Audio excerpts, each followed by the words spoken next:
bienvenidos a Cosechas y Negocios. Martín, ¿cómo estás? Buenas noches, Cristian, ¿cómo estás vos? Bien, muy bien. Hacemos una pausa en el Mundial y hablamos de economía, del problema de la deuda externa, de los holdouts, de cómo va a impactar en la economía, en el campo. ¿Qué te parece? No, me parece que tenemos que hablar de otras cosas. No podemos estar solamente hablando de la redonda. Hablemos de cosas que...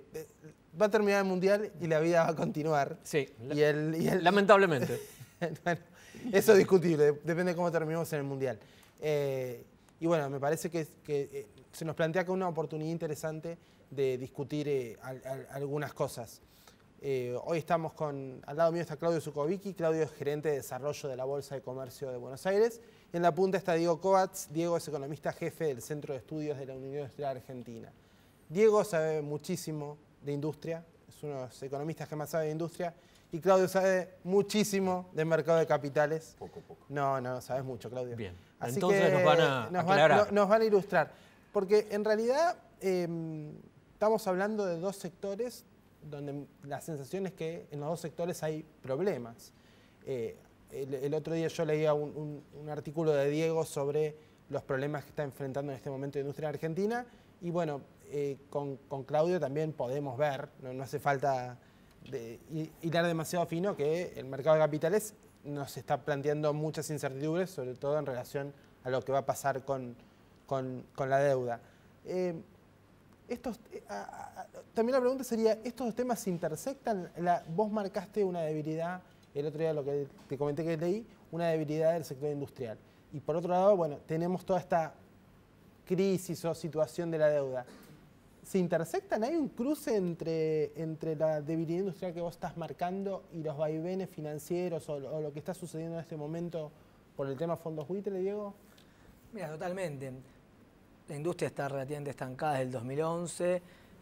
La Argentina, para poner los números, por cada punto de crecimiento del PBI, necesita de 3.000 millones de dólares adicionales en importaciones. La Argentina, como cualquier país de América Latina, ¿no? En la medida que el país crece, las personas consumen bienes un poquito más sofisticados, autos, electrónica y demás. Gran parte de esos bienes son importados. Y en el caso particular de la industria, el 80% de los bienes de capital vienen de afuera. Así que a la hora de crecer, en la medida que no se logren hacer transformaciones estructurales, incluso esta demanda de dólares es adicional. Si a esa parte estructural que requiere el sector productivo argentino y en general el argentino común y corriente que consume, le agregamos los problemas de ahorro, es decir, que haya una presión adicional y que todo el mundo desea ahorrar en dólares porque la tasa de interés es baja o porque no hay previsibilidad del tipo de cambio, se juntan las dos cuestiones, la estructural, necesitamos dólares para crecer, y la coyuntural, que la gente encima quiere dólares para ahorrar porque no va a atesorar en pesos. Entonces, estos dos temas en conjunto le ponen una presión a la actividad productiva complicada como se ve este año, ¿no? Que cuando cae el sector automotriz o cuando cae la producción de algunos sectores, se necesitan menos dólares, pero genera los problemas de empleo, los problemas de algunas líneas trabadas y demás cuestiones. Entonces, si no se resuelve, esperemos que sí, hay que tomarlo con cautela correctamente el tema de los holdouts, va a haber una presión adicional vinculada al default técnico que va a generar menos actividad. Por suerte el gobierno en los últimos 2-3 días está mostrando una posición negociadora y en la medida que todo vaya bien, volveremos a los planes de hace 15 días, que es volver a los mercados de deuda para recuperar el crecimiento. Y Claudio, en cuanto te invitaría a marcar como hay un antes y después en relación a los holdouts y Argentina, o ya la situación de Argentina frente a los mercados era demasiado débil antes de esto? A ver, mercado de capitales y muy en concordancia con lo que decía él, finalmente es un cuadro sinóptico de lo que pasa en una sociedad. ¿Qué cotiza en un mercado de capitales? Donde el precio es su idioma. Cotizan el valor de las empresas argentinas o el valor de los títulos públicos, o sea, a qué tasa le prestarían hipotéticamente a la República Argentina y a cada una de las provincias. Con lo cual, actúa como una caja de resonancia del sentimiento que tenemos todos. Si yo sigo la cotización de los activos argentinos, obviamente es un tema que preocupa hace bastante tiempo. No es el monto en sí, no es la forma en sí, sino te lo pondría en estos términos. A ver, para sacarle un poquito también de dramatismo. En el 2001, cuando Argentina entró en default, lo que pagabas de tasa de interés explicaba 4 puntos del déficit que vos tenías en aquel momento. Vos tenías 5% de déficit con respecto al PBI. 4 puntos se explicaba por la sobretasa de interés que pagabas, megacanje, blindaje, etc. Hoy, el déficit que tiene la Argentina, que lo tiene y lo que estamos discutiendo es cómo se financia ese déficit, el rol que ocupa la deuda o la tasa de interés es solo 1 o 2 puntos con respecto a ese PBI. Quiere decir, resolviste el tema de la deuda, no resolviste el tema de la deuda, no cambia los verdaderos problemas que hoy tiene la Argentina, que es el déficit, cómo lo financiamos, y si es emitiendo se trasladará a inflación, si es vendiendo reservas se trasladará a la cotización del dólar, si es emitiendo deuda, que teóricamente es lo que quiere hacer, en ese camino sí te sirve resolver. Por eso, no es que sea el problema principal que tiene la Argentina. ¿Resuelve de los holdouts y se resolvió el tema? No. No es que la industria va a empezar a trabajar mañana porque se resolvió lo de los holdouts. Lo que te pone es el costo al cual te vas a financiar. Y cierro el comentario diciendo, ese costo es también lo que le pone el precio a los activos. Si a vos un banco, Martín, te paga el 25% anual por tu dinero, tenés que dejar la plata en el banco o haces cualquier emprendimiento industrial. Decís, ¿sabes qué? Se juntan ustedes, hacemos otro programa de tele, arriesgamos, hacemos un emprendimiento. ¿Qué rentabilidad le vas a pedir a ese emprendimiento? 25 anual como mínimo, porque si no es más fácil no tomar gente, no arriesgar nada y dejarla en el banco. Exacto. Te empieza a subir el costo de oportunidad que le pedís a cualquier inversión. La industria analiza, quiero comprar una máquina nueva. ¿Y qué rendimiento voy a tener? Y lo tengo que comparar con el costo de no hacerlo. Y el costo de no hacerlo es o comprar un bono argentino o hacer un plazo fijo en un banco. Entonces, esa suba de tasa de interés, por eso están completamente relacionados, esa suba en la tasa de interés es lo que desanima a mucha gente a invertir. Es el costo de oportunidad de invertir. ¿Qué pasó en el primer mundo? Las tasas las llevaron a cero, es lo que están discutiendo. Entonces alguien no puede vivir de rentas, algo tengo que hacer con el dinero. Y bueno, ¿y qué hago? Y bueno, ponete este emprendimiento, este otro. Entonces dinamizás de esa manera. Cuando vos tenés, es lo que pasó en Argentina en los últimos, hasta el 2011 diría, cuando vos tenés tasa de interés real negativa, cuando la inflación es más alta que la tasa de interés, ¿qué hacían los industriales? Y prefiero tener stock. ¿Qué hacía el comerciante? Prefiero apurarme y comprar stock, porque los bienes subían más que la tasa de interés. Hoy estás en Argentina en una situación inversa. La tasa de interés está muy por encima. Entonces, ¿qué no me conviene tener? Estoquearme. Con lo cual afecta al desarrollo de la industria. Perdón lo largo que fui en la respuesta, pero quiero sacarle dramatismo, que es, se resolvió el default y termina. No, es una instancia más. Formaba parte de la deuda, no es deuda nueva. Era deuda que ya estaba y está contemplada. Si ustedes se meten ahora al Ministerio de Economía, en la página del Ministerio de Economía, consultan deuda argentina, dice que debemos esto que no está arreglado. Dice lo que debemos al Club de París. Con lo cual, no es que estás arreglando y te aparece plata que tenés que pagar. Figuraba. Lo que estás tratando es de resolverlo. Si lo haces, es un paso muy adelante. Pero Claudio, muy adelante. ahora, vos, ¿cuáles pensás que serían los temas en los cuales el gobierno tendría que focalizarse, además de solucionar este problema del pago de la deuda? Es decir, estos problemas estructurales, como mencionaba Diego. ¿Qué orden de importancia? ¿Inflación? ¿Nivel de actividad? Voy con esta explicación, cualquier cosa vos seguramente me vas a agregar ahora o discutir algo. Quizás tengo una mirada muy sesgada al respecto, pero es la inflación, el valor del dólar y demás son consecuencias de un problema que tiene la Argentina. Es como vos en tu familia. Si vos en tu familia gastás más de lo que te ingresa, ¿sí? Tenés un sueldo de 10 y gastaste 12. Exacto. Listo. Tengo distintos caminos. ¿Cómo hago para financiar esos dos? No hay ideología en el déficit. ¿Cómo hago para financiar esos 2 pesos o esos 2.000 pesos que tengo de menos ingresos? Primer punto, consigo más laburo. ¿Sí? Trato de trabajar más y no puedo. Esto es en un país, subo impuestos. ¿Puedo subir impuestos a la Argentina? Y no, porque empieza a aumentar la informalidad, porque el argentino muchas veces deja de pagar, no porque es mala gente, sino porque no llega o porque no puede. Sobre todo esta discusión con los trabajadores que tenemos hoy, lo mínimo no imponible, etc. No puedo crecer por ahí. ¿Qué otra cosa tengo que hacer? Bajar el gasto. ¿Puede Argentina bajar el gasto? Y la verdad que no, porque el 90% del gasto está ligado a lo social. No es que hay obra pública, etc. Con lo cual me restringe. Ahí que empezamos a hacer, o emito, que ya vimos las consecuencias, uso ahorros, uso las reservas, que al principio venía bien, pero hasta que la gente me empieza a contar, che, te queda pocos ahorros, como en tu familia, empiezo a usar los ahorros y ves que en el chanchito cada vez te queda menos, un día te preocupas. La otra es, salgo a pedir plata prestada. Y para pedir plata prestada tenés que cambiar ciertas actitudes, y es lo que estamos viendo ahora. Cambiar la actitud para conseguir plata prestada. No para resolver el problema que es el déficit, sino para ver cómo lo financio. Entonces, la discusión con el Club de París. Fíjate, métanse ahora, mientras que miran este programa, no dejen de verlo, pero mientras que miran este programa, Ministerio de Economía, deuda con el Club de París, te va a decir capital 4.000 millones, intereses, total te va a dar 5.900 millones. ¿Con cuánto termina arreglando? 9.000 palos. Entonces, una muy buena noticia para el Club de París. Claro. Pero lo cierto es que lo tengo que hacer para salir del veraz. Tengo que pagar los punitorios. Listo. Hold out. ¿De cuánto era el juicio original? 400 palos. Como no pagamos, nos quejamos, lo tiramos, fuimos a la corte, el costo era el efecto multiplicador que nos ponen de punitorio. Te fuiste a 1.500 y te va a pasar lo mismo. Lo que estamos discutiendo es el costo al cual lo estamos haciendo, que es carísimo. Pero honestamente creo mejor hacerlo. Mejor arreglarlo porque alivianás para el que viene ese escenario. Te terminó saliendo más plata. Es como cuando no pagaste un impuesto en términos. Una tarjeta de crédito. Bueno, los punitorios te vienen. Bueno, ganaste tiempo, pero el costo es carísimo. De eso estamos discutiendo, no de la resolución del problema, que es cómo hago para ser más eficiente, cómo hago para que mis ingresos sean superiores a mis gastos. Porque mientras sigue, por más que arregles, etcétera, estás obligado a generar nueva deuda, porque hoy también tenés déficit. Le pasa a las provincias, le pasa al Estado, y también lo vas a tener mañana y también pasado mañana. O sea, tengo que pedir prestado por lo que debo, más el nuevo déficit que voy generando. No sé si quedó contestado. Perdón, Diego. No, es que igual lo vamos a seguir con Diego. Diego, y desde tu punto de vista, ¿qué puede hacer el gobierno? ¿Qué políticas debería seguir el Estado para lograr que este ciclo industrial que viene siendo un poco contractivo y negativo en los últimos meses y años, te diría, se revirtiera? Mira, yo creo que la industria, agro, construcción, lo que es economía real, va un poco de la mano. Yo creo que hay dos temas, lo mencionaba un poco Claudio.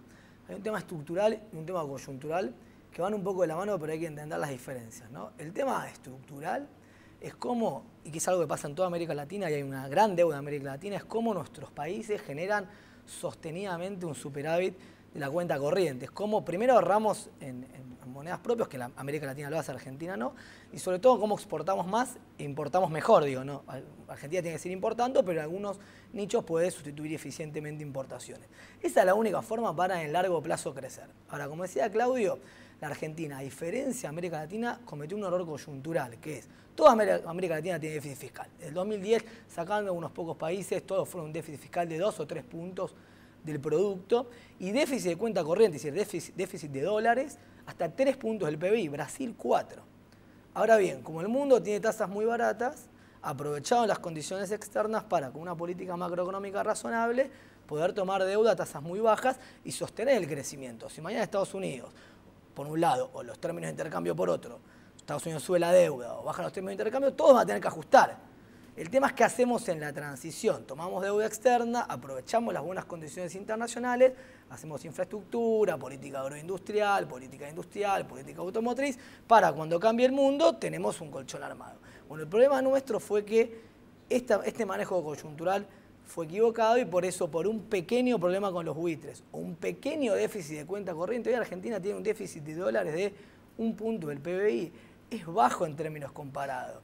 Pero con este pequeño déficit hay tremendos problemas. ¿Por qué? Porque hay cepo cambiario, porque en su momento no se arregló rápidamente y cuando había más reservas las negociaciones pendientes, como Club de París, entonces hay que salir a arreglar todo, con pocas reservas, con brecha cambiaria, con bastante debilidad financiera, y la realidad es que la única soberanía es la política económica. Es decir, en la medida que uno esté más fuerte, mejor, más sólido, se puede sentar con sus acreedores a pedir mejores condiciones. En la medida que uno tenga debilidad, que no tenga reservas, tengo que negociar rápido para tomar nueva deuda. Esto subió a fines de los 90. Entonces, lo que hay que aprender es, una vez que solucionemos este tema de corto, en el futuro conviene negociar cuando las condiciones son favorables para negociar, porque si esperamos otra crisis, nos van a imponer mejores condiciones los acreedores. Diego, vos, ¿cómo ves a la industria en el segundo semestre? Que es también hablar de la economía, ¿no? Del funcionamiento de la economía real.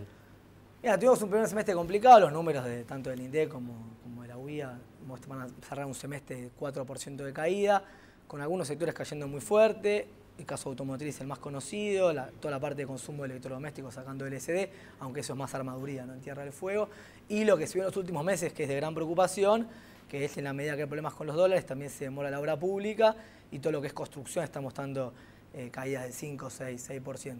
El segundo semestre va a depender exclusivamente de lo que ocurra en materia financiera, si el gobierno logra resolver la cuestión de los holdouts en el corto plazo y regresar al plan original, que es volver a tomar deuda, primero las provincias, después YPF, tercero deuda del gobierno nacional, se van a poder empezar a liberar un poco de demanda agregada y de actividad para que se recupere la industria. Si no se resuelve la cuestión financiera, es muy difícil que la industria vuelva a crecer, porque por cada, como te decía antes, por cada punto, por ejemplo, que crece el sector automotriz, se requieren 7, 8 puntos de autopartes. Digo, si estamos hablando de sectores que requieren dólares, lo mismo la inversión, lo mismo el consumo. Entonces, el segundo semestre va a depender exclusivamente de lo que ocurra con los buitres. Diego, Claudio, les propongo un corte chiquitito y ahora seguimos hablando de estas cuestiones y de lo que viene en lo que queda del año. Vamos a una pausa.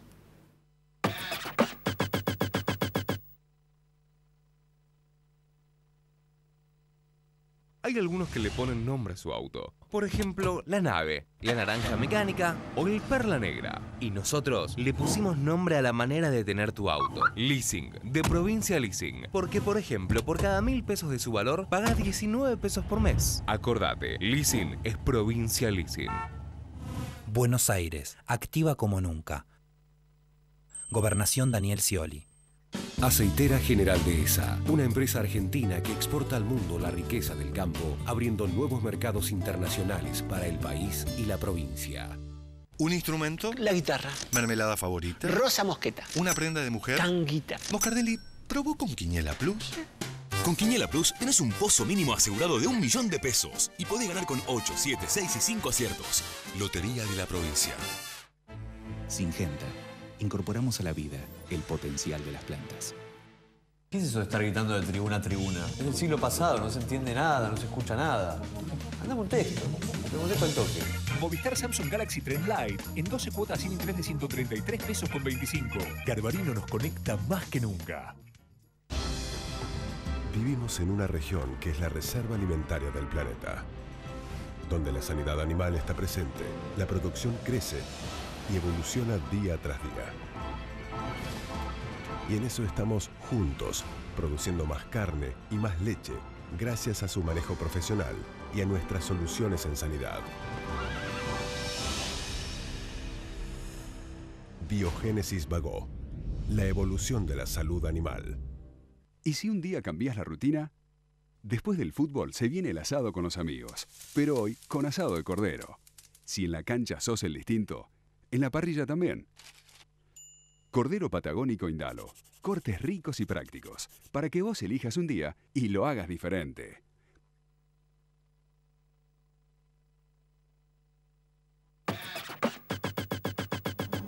Segundo bloque de Cosechas y Negocios. Estamos con Diego Coats y Claudio Zucovicki. Estamos hablando de la industria de las finanzas.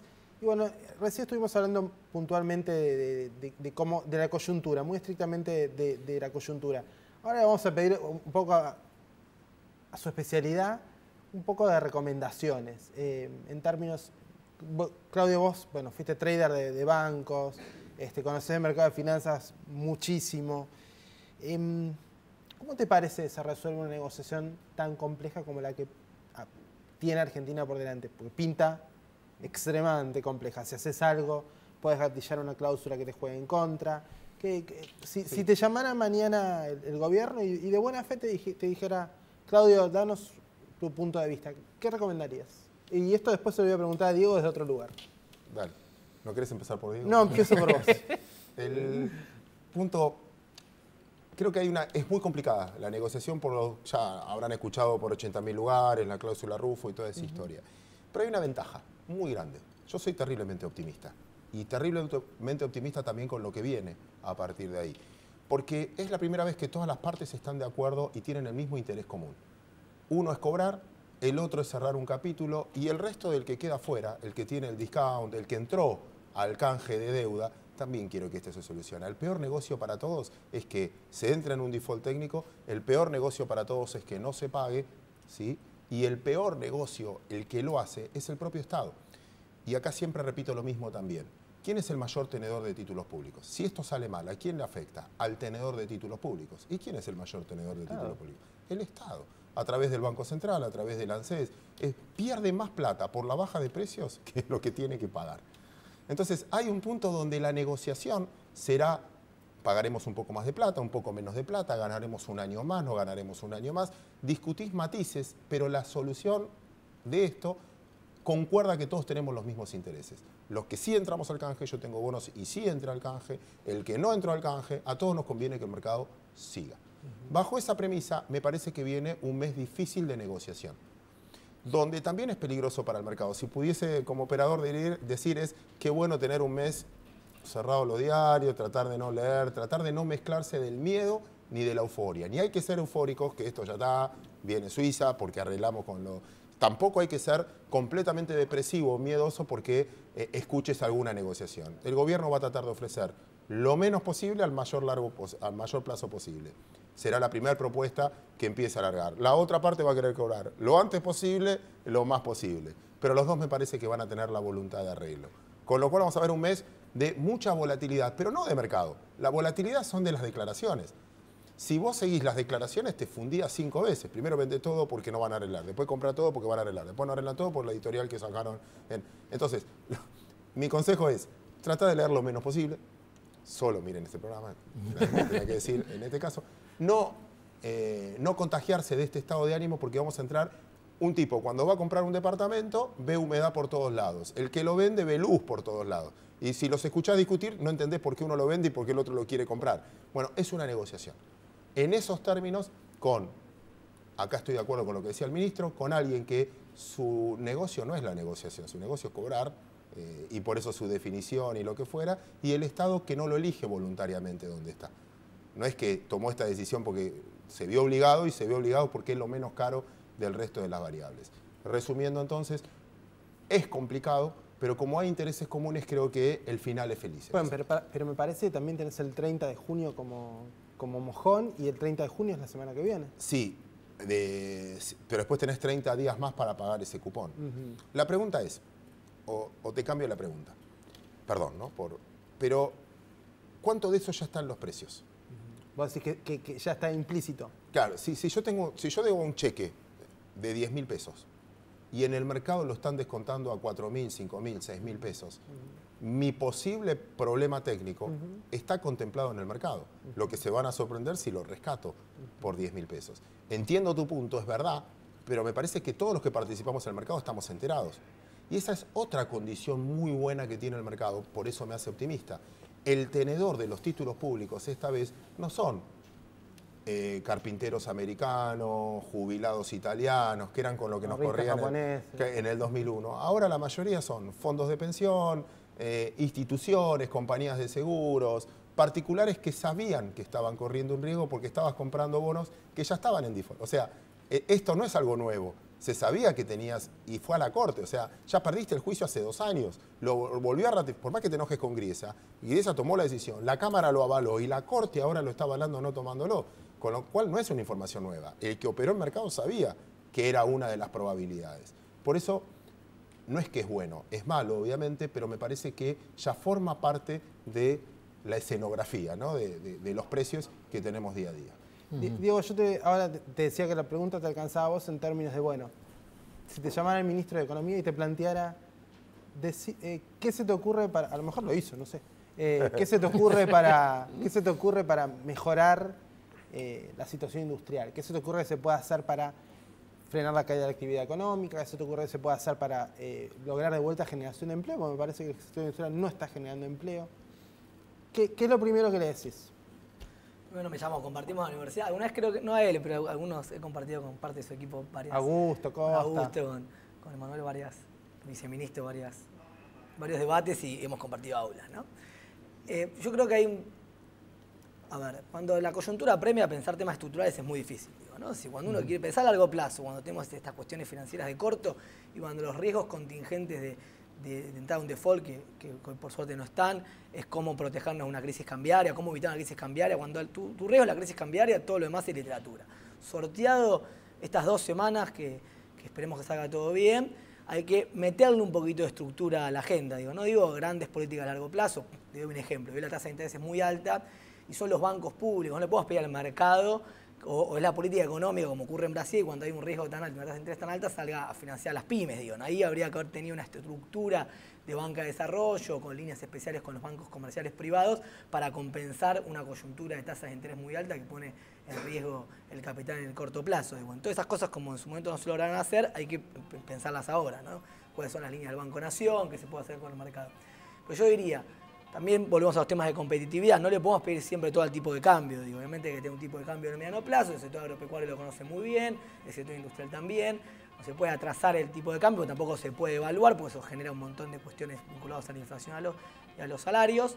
Entonces hay que pensar medidas específicas para mejorar la competitividad. Y hay muchas cosas. Si uno charla con empresarios, a veces la demora en la devolución de reintegros a las exportaciones es tan importante con el tipo de cambio, sobre todo cuando hay una tasa de interés tan alta. Es decir, no devolución de reintegros, no devolución de IVA. Tenemos un sistema tributario que generalmente genere mayores problemas financieros acumulando saldos. Digo, bueno, esas son cosas que tienen poco costo fiscal, que requieren articulación público-privada, que no es literatura, si no estamos hablando de megas políticas industriales como hace cosas Obama, simples. o como hace... que hay que hacerlo, digo, hoy claro. Obama tiene una nueva política industrial, Inglaterra también, pero empecemos con las pequeñas cosas que generan problemas de competitividad y que son relativamente fáciles de resolver. Diego, muchísimas gracias. Claudio, muchísimas gracias. Gracias por Se nos estar. acabó el tiempo. Claudio, Diego. Nos vemos el miércoles que viene. Buena semana para todos. Buena semana.